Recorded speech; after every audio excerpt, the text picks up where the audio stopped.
We are T-minus 5 days away from Valentine's Day, which means the internet is awash with dating advice. It's everywhere. Rules, scripts, strategies, text this, don't text that, wait 3 days, lean in, lean back, pull away, heal your feminine energy, heal your masculine energy. And honestly, a lot of it does sound quite convincing when you first hear it.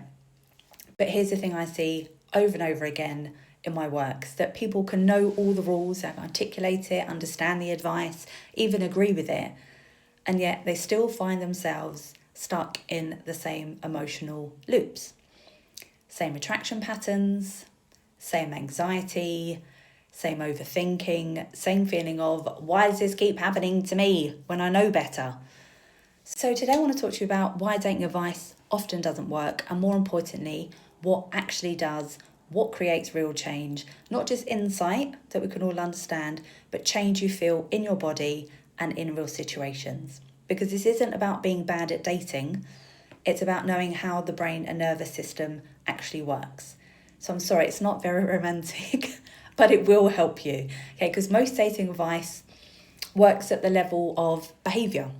So it will tell you what to do differently, reply slower, don't overinvest, have stronger boundaries, raise your standards, be less available. And obviously on paper, that all makes sense, okay? But the problem is that behaviour sits right at the top of the stack. Underneath that are the emotional patterns, and underneath that is your nervous system. So if your nervous system has learned somewhere along the way that closeness isn't reliable, or that love disappears, or that you have to work hard to be chosen, then no amount of advice will reliably override that in real time.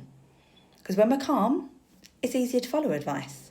But when you're triggered, when someone's pulling away, or if they go quiet, or if they're starting to feel emotionally unavailable, your system doesn't pause and think, yeah, this is where the internet said that I should lean back now.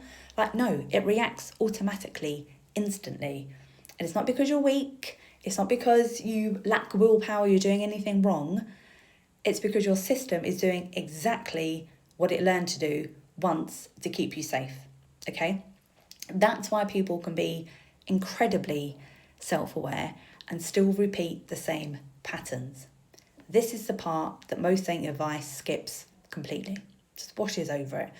And a huge amount of what shapes us around love, safety, and connection is learned very early in life, often before we even had words for it. Okay, so roughly speaking, by around the age of 7, our brain has absorbed a set of emotional rules. And this learning didn't happen through someone sitting us down and explaining things to us. Okay, we didn't sit there like, okay, yeah, now we understand. It happens through experience, through what was consistent or inconsistent, through what got attention and what didn't, through how closeness felt in the body.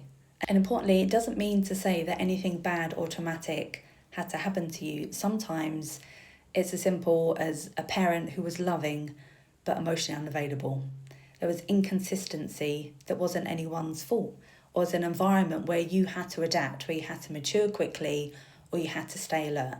The nervous system doesn't bucket things, doesn't label experiences as traumatic or great or fine. It just asks one question. What do I need to do to stay connected and safe? Those answers get absorbed before language, before even a conscious thought. And then years later, those same emotional rules quietly, or not so quietly, shape our adult relationships.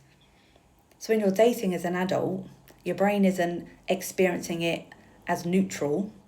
It's scanning constantly for safety and threat, especially if intimacy has ever felt unpredictable. So when someone doesn't reply, or they pull away or feel distant, your system isn't thinking in words, not thinking logically, it's just responding with sensation. And that's when you start to feel that tightness, the anxiety, or the urgency to fix, to chase, or if you're avoidant, the opposite, and shutting down and pulling away completely. And again, this isn't about dysfunction, it's about conditioning. It's your system doing exactly what it learned to do long before you were consciously choosing partners. And when it comes to this work, people do wonder whether it's science-based or if it's woo-woo. And my honest answer is that it's kind of the bridge that sits in the middle. Not entirely in the way that people think, but neuroscience shows us how patterns form.